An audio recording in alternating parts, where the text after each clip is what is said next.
కోర్టులో కేసు వేసినాడు. నిన్న ఆ కేసు హియరింగ్ కూడా వచ్చింది. ఆశ్చర్యం కలిగించే విషయం ఇదంతా నిజంగా.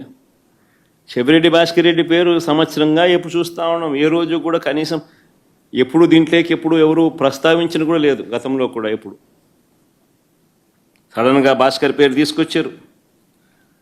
ఇప్పుడు సడన్గా భాస్కర్ను ఇరికిచ్చే దానికోసం సడన్గా ఒక కొత్త క్యారెక్టర్ ఇంకొక కానిస్టేబుల్ ఉంది. అన్నిటికీ సేమ్ మోడస్ ఆపరాండి. మోడస్ ఆపరాండి మాత్రం అన్నిటికీ సేమ్.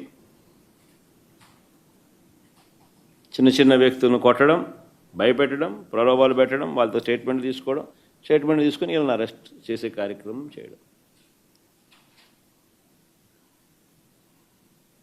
అన్ని తప్పుడు కేసులు, తప్పుడు ఆలోచనలు, తప్పుడు పనులు.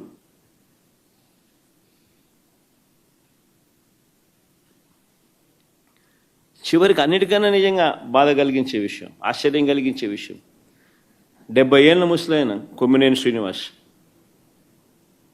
మీతో పాటు మీ తోటి విలేకరి, రెప్యూటెడ్ విలేకరి, సీనియర్ జర్నలిస్టు, ఏం పాపం చేశాడని చెప్పి నిజంగా అడుగుతా ఉన్నాను నేను. ఆయన జైలుకు పంపడానికి చంద్రబాబు నాయుడు అంత ఉత్సాహం చూపించాడు. ఒక డిబేట్ జరిగేటప్పుడు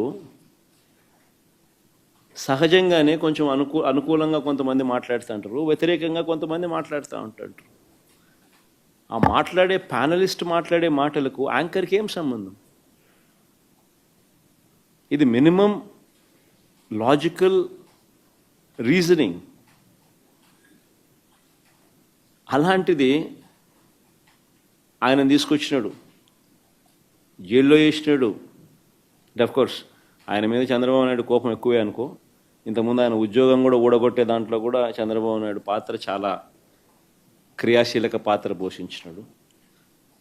అంతటితో ఇంకా సంతోషపడలే ఉద్యోగం పీకినందుకు. అప్పట్లో ఆయన జీవితం నాశనం చేయాలా, ఆయన పరువును తీయాలా, ఆయన జైల్లో పెట్టాలా? ఇంత దిక్కుమాలిన ఆలోచనలు చూడు ఇవన్నీ.